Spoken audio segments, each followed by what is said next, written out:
नमस्ते दोस्तों, उम्मीद करती हूँ कि आप सभी खुश होंगे, स्वस्थ होंगे और मस्त होंगे। तो दोस्तों, अपनी पिछली वीडियो में हमने राम लक्ष्मण परशुराम संवाद का फर्स्ट पार्ट किया था। आज हम पार्ट 2 कवर करेंगे, पर अगर आपने पार्ट 1 नहीं देखा तो मैंने डिस्क्रिप्शन में उसका लिंक भी दिया है, उसे एक बार ज़रूर चेकआउट करें। और हाँ, आप लोगों को एक चीज़ और कहना चाहती हूँ गाइज़, मैंने कमेंट सेक्शन में कुछ क्वेश्चंस पुटअप किए हैं। वीडियो के ख़त्म होने के बाद प्लीज़ उनके आंसर्स देना ना भूलें, मुझे आप लोगों से रिस्पॉन्स पाकर बहुत अच्छा लगेगा गाइज़। तो आइए पार्ट 2 की शुरुआत करते हैं। तो अब लक्ष्मण जी के ताने सुनकर परशुराम जी क्या कहते हैं, कौशिक सुनहु मंद यहु बालकु, कुटिल काल बस निज कुल घालकु। तो कौशिक यानी कौशिक, विश्वामित्र, और मंद यानी मंदबुद्धि, कुटिल यानी दुष्ट, और कालबस यानी मृत्यु के वश में। तो वे क्या कहते हैं कि विश्वामित्र सुनो, यह बालक बड़ा मंदबुद्धि है, दुष्ट है, ये काल के बस में हो जाएगा, अभी अपने ही कुल का सर्वनाश करवा देगा। भानुवंश राकेश कलंकु, निपट निरंकसु अबुधु असंकु। भानुवंश यानी कि सूर्यवंश, भानु कहते हैं सूर्य को, और ऐसे ही चंद्रमा को कहते हैं राकेश। तो कलंकु यानी धब्बा, कलंक। तो वे क्या कहते हैं कि सूर्यवंशी रूपी चंद्रमा पर यह एक कलंक है, एक धब्बे के समान है। निपट निरंकसु अबुधु असंकु। तो निरंकसु यानी कि मनमानी करने वाला, और अबुधु यानी अबोध, और असंकु यानी इसमें कोई शंका नहीं है। तो वे क्या कहते हैं कि यह पूरा निपट है, बिल्कुल मनमानी करने वाला है, बिल्कुल अबोध है, इसमें कोई शंका नहीं है। काल कवलु हुई छन माही, कहो पुकारी खोरी मोहि नाही। तो वे क्या कहते हैं कि यह काल के वश में हो जाएगा, यानी कि काल को प्राप्त हो जाएगा, मृत्यु को प्राप्त हो जाएगा एक ही क्षण में। क्षण यानी क्षण, एक पल। तो वे क्या कहते हैं कि एक ही पल में यह मृत्यु को प्राप्त हो जाएगा। मैं ऐसा पुकार पुकार कर कहता हूँ, फिर मेरे को दोष मत देना, फिर मेरी कोई गलती नहीं होगी। यहाँ पे खोरी का मतलब है गलती। तुमह हट कहूँ जो चाहूँ उबारा, कही प्रताप बल रोशु हमारा।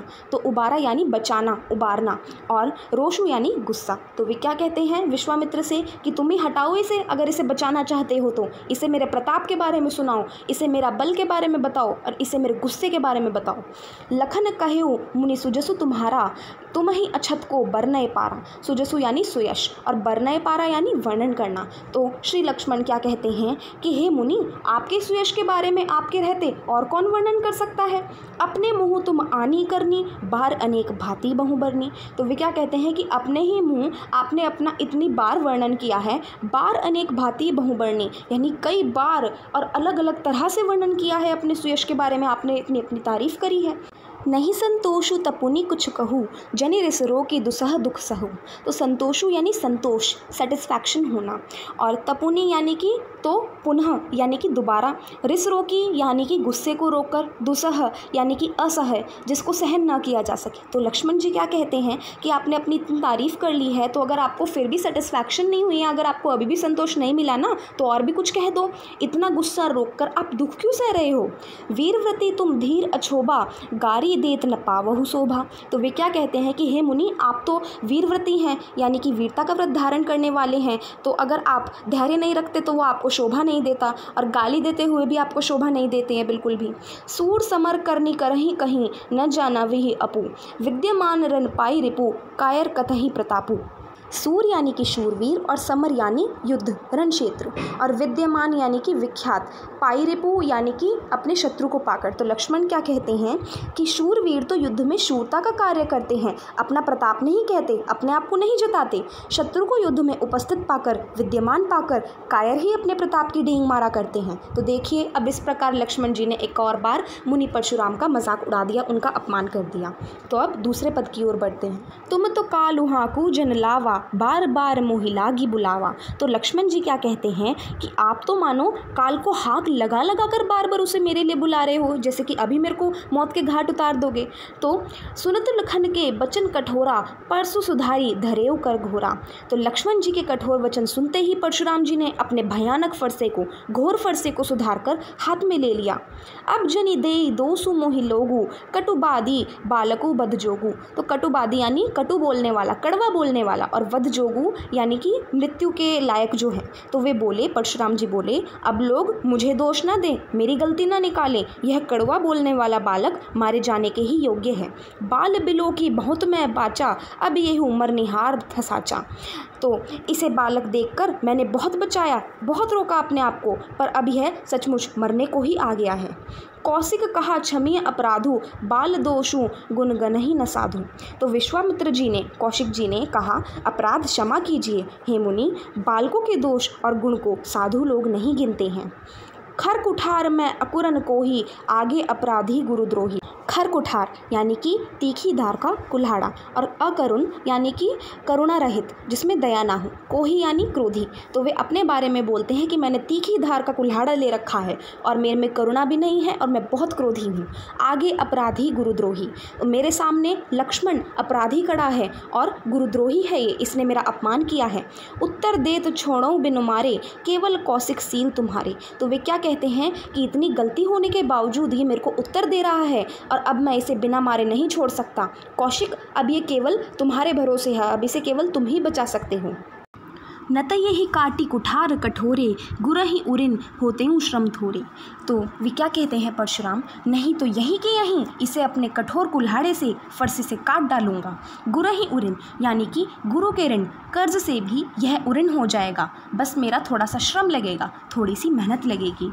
गाधी सुनु कह हृदय, हंसी हंसी मुनि ही हरिये रसूज। तो गाधीसु यानी कि गाधी के पुत्र यानी कि विश्वामित्र, कौशिक, तो वे अपने मन में, अपने दिल में ही हंस हंस कर कहती हैं कि मुनि को तो सब जगह हरा ही हरा सूझ रहा है, यानी कि ये अपने क्रोध में इतने पागल हो गए हैं, अपने यश में यानी कि अपने ऊपर इतने घमंड है इनको कि इनको अपने आगे ये वीर पुत्र दिखाई नहीं दे रहे हैं। अयमक खांड न ऊखमय, अजहू न बूझ अबूझ। तो अयमक यानी कि लोहे का, तो खांड यहाँ पे खांड खड़ग के लिए भी यूज़ हुआ है और खांड जो हम शक्कर खाते हैं उसके लिए भी। तो वे क्या कहते हैं कि ये लोहे की खांड है, लोहे की खड़ग तलवार है ये। ऊखमय यानी कि गन्ने की खांड नहीं है जो कि मुंह में रखते ही पिघल जाएंगी। अजहू न बूझ अबूझ यानी कि मुनि इससे अबूझ हैं, मुनि को यह सूझ नहीं रहा है, अभी वो अपने गुस्से में अभी बहुत पागल हैं। तो ये सब विश्वामित्र अपने ही मन में हंसकर कहते हैं। आइए आखिरी पद की ओर बढ़ते हैं। कहेऊ लखन मुनि सीलु तुम्हारा, को नहीं जान विदित संसारा। तो लक्ष्मण जी परशुराम जी के वचन सुनकर क्या कहते हैं कि हे मुनि, आपके शील को कौन नहीं जानता, वह तो संसार भर में विख्यात है, संसार भर में प्रसिद्ध है। माता पिता ही उरिन भयनी के, गुर रिनु रहा सोच बड़ जी के। तो वे क्या कहते हैं कि आप माता पिता के कर्ज से तो अच्छी तरह से उऋण हो चुके हैं, उनका कर्ज तो चुका चुके हैं। असल में हुआ क्या था कि परशुराम जी ने अपनी माता की गर्दन काट डाली थी, तो इस तरह से लक्ष्मण जी उन्हें ताना मार रहे हैं। तो अब गुरु का ऋण रहा, जिसका दिल में बड़ा सोच लगा है, भाई दिल में यानी जी में उसका काफ़ी भार बढ़ गया है। सो जनु हमरे ही माथे काढ़ा, दिन चली गए ब्याज बरबाढ़ा। तो वे क्या कहते हैं कि वह मानो हमारे ही माथे काढ़ा था, अब तो वो हम ही चुकाएंगे, बहुत दिन बीत गए हैं, उसका तो ब्याज भी बहुत बढ़ गया होगा। अब आनिए व्यवहरिया बोली, तुरंत देऊँ मैं थैली खोली। तो व्यवहरिया यानी कि हिसाब करने वाला, तो वे परशुराम से कहते हैं कि अब किसी हिसाब करने वाले को ही बुला लीजिए, मैं तो तुरंत थैली खोल कर दे दूंगा आपको, आपका ऋण चुका दूंगा। तो सुनी कटु वचन कुठार सुधारा, हाय हाय सब सभा पुकारा। तो लक्ष्मण जी के इतने कठोर वचन सुनकर, अब लक्ष्मण जी ने इतना व्यंग्य किया है, इतना अपमान किया है परशुराम जी का, तो इतने कठोर वचन सुनकर परशुराम को बहुत गुस्सा आया। उन्होंने अपना कुठार संभाल लिया, तो सारी सभा हाय हाय पुकारने लगी। सभा को बहुत डर लगने लगा कि अब तो परशुराम जी के गुस्से को कोई नहीं रोक सकता है। भृगुबर परसु दिखा बहु मोही, विप्र बिचारी बचाओ नृपदोही।